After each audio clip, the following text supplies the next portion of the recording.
Hello everyone, this video is about homeschooling. I'm just gonna give my personal advice about it. I'm not against it. I think it's a great idea as long as the parents, they know what they are doing. Psychologically speaking, and also the content on the programs. The most important is to help your kids to think independently. But also to be exposed to different ideas and different opinions. So this is the main problem I had to face in my career is I've taught to many homeschoolers, and the problem number one was the parents, the mother or the father or both. And because they didn't want to expose their kids to people's opinions, so they have an idea on how to teach one content. So you can have parents, they speak French and some don't speak French. So the first part will be like, okay, they speak French and they're gonna be like, I learned some like this, so it's gonna be the same for my kids. And the content in their school is like this, so let's follow that. I agree. But at the same time, when I try to give another approach, another perspective, they tend to rebel and be like, no. So in life, when every time you're gonna have somebody coming to you and disagreeing with you, or having a different opinion, the thing will be, I already have my opinion and I'm not interested in what you're saying. I'm gonna just listen to me. And this is, let's say 99% of the conversations are like this. I listen to myself and I don't listen to you. When I listen to you, I ask questions and I want to know your perspectives. But if I'm not interested in what you're saying, I will just talk and talk and talk and talk. Okay? So do you want your kids to be like this? Do you want them to be good listeners, or just be like listening to themselves? So this is one point. The worst is when the parents don't speak French, and they feel like the kids, because they pay for a service, of course, but they feel that kids should learn a certain way because, first of all, this is what they've learned, the parents. This is how they've learned a material, French, Italian, whatever. And they feel it worked for me, or maybe it didn't work, but I feel secure and I feel confident that this method will work. So my approach is more alternative. I work on the subliminal learning. I work, I give breaks. I incorporate, sense of humor. Not being too silly with puppets and stuff like this, because it's a distraction. Of course, it's a great platform, but it's also, the kids don't learn too much. They can learn nursery rhymes, it's okay. They can learn colors with flashy stuff. Okay, let's just use all the senses. They learn like this. But it is also very important on the psychological level to expose them to different ideas. And be like, well, I've developed an opinion, not necessarily you can start with the parents' opinions, but later on you can just be like, I disagree because, not I disagree because I'm emotional, So this is kind of an important aspect, In my career, I've seen a lot of parents telling me how to work, which I laugh, because 6 months later they regret. And they feel like, well, let's use your way. It's like, well, it's about time.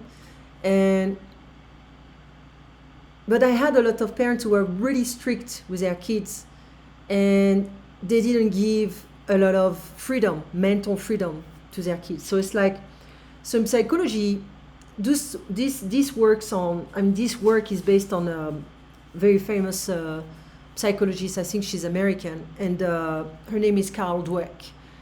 She was talking about the fixed mindset and the growth mindset.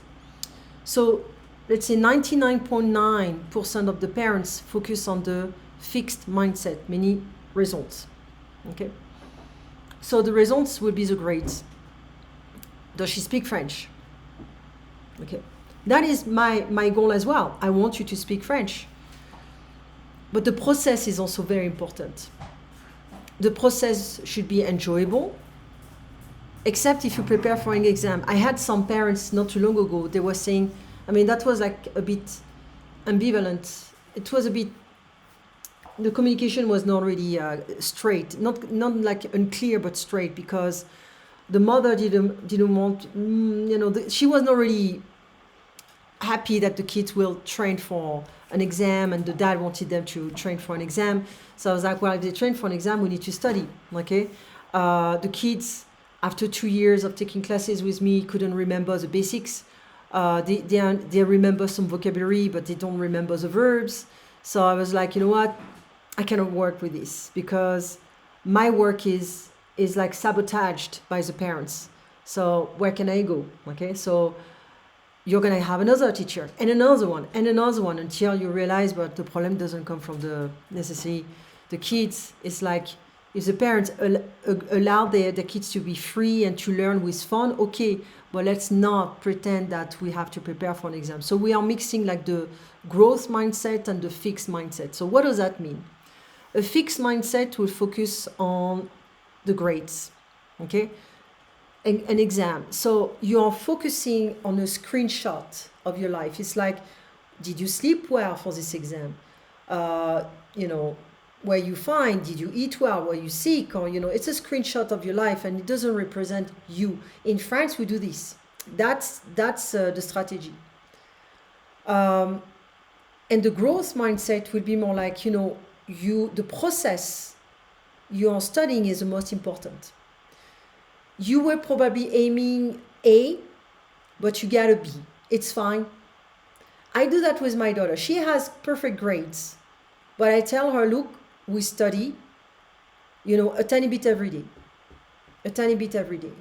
Okay? It's not going to be like, now the exams, we need to study 24/7 for 6 months, and you better have having a good grade. So I said, I don't want to tell her it's okay if you make mistakes. I tell her that, but at the same time, it's like, well, it's okay if you make mistakes, but hey, if you can avoid, pay attention. So you need to reach a balance between being, too relaxed and, I made a mistake, and another one, didn't pay attention because I know it's not important. It is important. The exam is important, but at the same time, you've got to go to exam with a relaxed mindset, which is a growth mindset. That means you are not freaking out. You are not building a lot of cortisol and a lot of stress, which on the, neurological level, if you bring a chronic stress into your kid's brain, that's not gonna be good in the long run. Okay, so the stress is an interesting thing. It's just, okay, the stress, I have it when I prepare an exam, and I've got to have good grades because I want to go to Yale, and I want to go to this university, or I want to go study this, or in our society doesn't allow the growth mindset. It's more like a fixed mindset, results. Even in business, the results are important. What are the results? Is selling, okay? But also the process is like, there's one way to sell. No, there are different ways to sell. There are different ways to teach, and there are different ways to learn. So we are different learners. I already made a video about that. And the fixed mindset, so you focus on the result. The growth mindset, you focus more on the process. So my kid is in, she's in 6th grade. And, there are exams, of course, but if she's just like, hey, I didn't really understand, but I'm going to study for the next semester, I'll promise, it's okay. But I don't want her to be scared of taking risks. And that is a thing about the growth and the fixed mindset in the long run. You need always to think about that. It's not just the grades, but will you take risk as a human being in the future if you want to open a business? Or would you just want to have like a safe job? What is your goal? It's not based on your personality. It's based on the education you receive from your parents and the way the process of studying during your school years. So that's very important. What kind of a kid do you want for the future? So a perfect example to finish that, I have this wonderful student, and she told me about her 2 kids, a girl and a woman, a girl and a man, and a girl and a boy. So now they're adults, they have their lives and families. And the girl, she was more like a straight A student, and she was really, really, really straight, scared and anxious to have a B or a C. So she needed a perfect, the perfect grades. And the kid was more like, the boy was more like, you know what? It's okay. I can fail. I can have good grades, bad grades here, good grades. It's okay. So the kid, the boy, ended up being a very successful entrepreneur. Very successful entrepreneur. She's also successful, but she's not gonna take any risk in her life because she's being following this kind of path of I have to be perfect. I am not getting into a field where I don't feel comfortable. I don't control things, and I don't do it my way. So in the world of business, a person like this cannot work too much with a lot of people. They could if they are managers, if they are leaders, but they cannot really work together with other people. So it's very interesting to see the profiles of the leaders. If they are good managers or leaders, they will be part of the team, not above and telling all the people what to do. They can also do, okay? A person like the boy will be more like, I'll take the risk of opening this business, and I had the experience, a life experience of failing in order to know what is failure. I'm not going to avoid failure because I was not used to it, okay? So think about that in the future. So to come back to the beginning of what I was saying, if you have a homeschooler not exposed to different ideas or criticism, the kid will be just like in a bubble, and the day they will face problems in life when they are adults, they're not gonna deal with this kind of problems or negative things. Those are not negative, they are productive, constructive, in order to help them grow. And if you're like, not only do you do this, but you're like anal retentive with the scorings and the notes, this person is gonna be anxious. It's gonna have a lot of anxiety and will not be able to grow as a human being. So think about these kind of details, because I see that all the time in my job, and it's really sad. It is very easy to give a program, the discipline to a kid, but let's not forget the kids are also full of creativity. The creativity has been killed for many, many, many years. We don't want them to be too creative. We don't want them to dream. We don't want them to wander around and feel like to play with dirt and it's like make messes. Right now, my daughter's bedroom is full of art supplies everywhere. She's in the process of making things. If I move stuff, she'll be like, well, but I was not done because I had to sleep. I took my shower, I brushed my teeth, I went to sleep. I'm tired. I'll do this weekend, and I'm going to rearrange my room, etc. So it's the same with me. If I'm in the process of reading a book, I'm not going to put it back in the bookshelf. I'm reading it. It's next to my, to my bed or on the table. Okay. So the creativity is very important. The way you teach something, and don't forget, you don't teach by saying, you teach by doing. Okay. You should be like this. You should be like this. You should do that. You should do that. It's like, do it yourself. You are the model. Do it.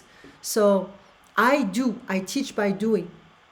And my daughter sees me at home, the way I work, the way I teach, and she listens to everything. She pays attention to everything, and she doesn't have to look at me in the eyes in order to pay attention.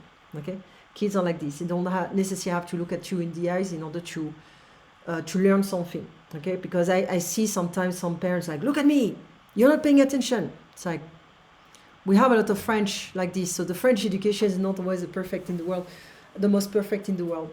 But anyway, keep that in mind. Fixed mindset versus growth mindset, and also exposing your homeschoolers to different opinions, different ideas, critiques, and there are studies about that.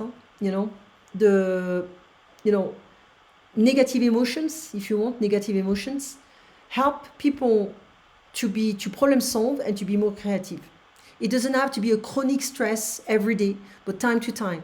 What can you do now? You have this problem, okay? Not like John buys 2 pens that cost $20 and I only have $50, whatever, It's not this kind of problem. It's like real situation issues. How would you resolve that? And it's, it makes people more creative. So when you do everything for your kids, they're not gonna problem solve. They're not gonna be like, how can I find the money to pay my rent? How can I find the money to do this and this? It's like, Dad, can you help me? Mom, can you help me? And it's gonna be a long-term thing. And you have this kind of codependent relationship between the mother and the daughter, or the son and the mother, or all the different possibilities. And it is important to help these beings to become independent. I can do it, but I want to help you. It's not like this. It's like, that's your way, I can do it my way. Okay, and the result will be the same. And I've learned this lesson very early in my life when I was in the system in France is different, but the second year of I think it was middle school, second year of middle school, when we had like this kind of weird calculus issue, and I didn't follow the teacher's path, method to find the result. And nobody in the classroom could find the answer of this problem. And I was the only one to find it. He said, but how did you do it? It's like, I didn't think like you. I thought my way. And I found another technique to come up with this answer. And it's like, I don't understand. It's like, because you have one way to do things. I have different ways. So, and most of the homeschoolers, way before, many centuries before, they were doing like this. They were in nature, problem solving, doing things, and not having a kit bought on Amazon and everything is explained. It's like, it's not the process. The process is, well, you have these two things, what can you do with this? And most of the poor kids have more resources, mental resources on this level than rich kids. Okay, so that's my conclusion. You guys have a nice day, and à bientôt.